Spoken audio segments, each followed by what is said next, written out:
Nous sommes aujourd'hui 4 ans après le passage de la tempête Alex. Ce jour-là, des pluies diluviennes se sont abattues sur les vallées de la Tinée, de la Roya et de la Vésubie.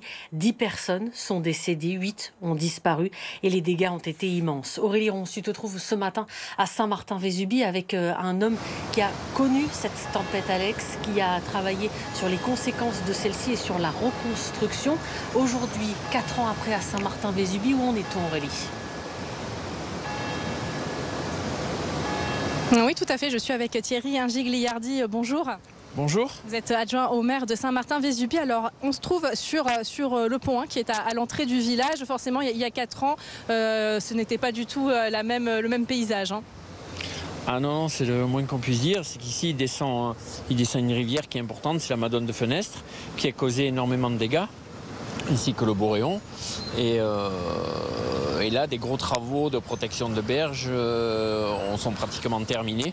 Alors des travaux qui ont duré à peu près 2 ans, puisqu'ils ont commencé, enfin en tout cas c'est ce qui est écrit sur le panneau, ça a commencé en juillet 2022. Là c'est sur le point de se terminer. Qu'est-ce qui a été fait justement concrètement ? Ce qui a été fait, c'est ce qu'on voit derrière, on a un camion, c'est le mur qu'on voit juste derrière nous. Derrière, c'est des protections de berges, c'est-à-dire que c'est des enrochements qui protègent les berges justement et qui ont des fondations qui sont creusées sous le niveau de l'eau, avec des murs au-dessus pour renforcer les talus, et c'est surtout l'élargissement. Parce qu'on avait une rivière qui faisait entre 6 et 8 mètres à la base, et là maintenant les services d'État nous ont mis un lit de rivière à 45 mètres de large, pour justement pouvoir laisser le passage de l'eau en cas de crue. Et ça, sur les travaux, tout ça c'est fini. Tout ça c'est fini, voilà, vous me disiez dans le pourtour du village, nous on a 3,5 km d'enrochement qui sont finis. Donc maintenant il y a les aménagements. Qui sont en train d'être faits. C'est pour ça qu'il y a des gabions bois. Vous entendez peut-être derrière nous d'ailleurs les bruits des camions. Pour végétaliser, c'est pour ça que là il y a différents matériaux. Il y a des gabions pierre, des gabions bois, sur des protections pour justement le paysager, que ça soit joli, que ça fasse pas forteresse.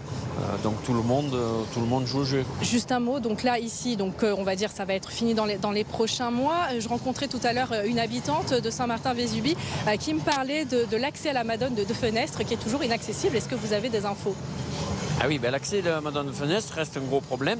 C'est que cette route est très importante pour le village, puisqu'en fait c'est un haut lieu du parc national. Déjà, c'est tout le départ de randonnée. Et cette route, actuellement, est toujours en procédure judiciaire avec la métropole. Et tant que la procédure est en cours, on ne peut pas continuer les travaux. Et ça, c'est très pénalisant pour le village, parce que les gens viennent à Saint-Martin-Vésubie pour la montagne.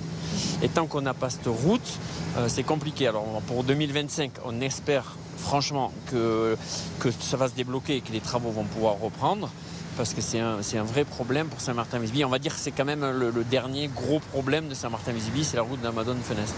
Merci pour toutes ces informations. Et le prochain gros chantier, ce sera des ponts routiers, notamment sur la route de la Colmiane.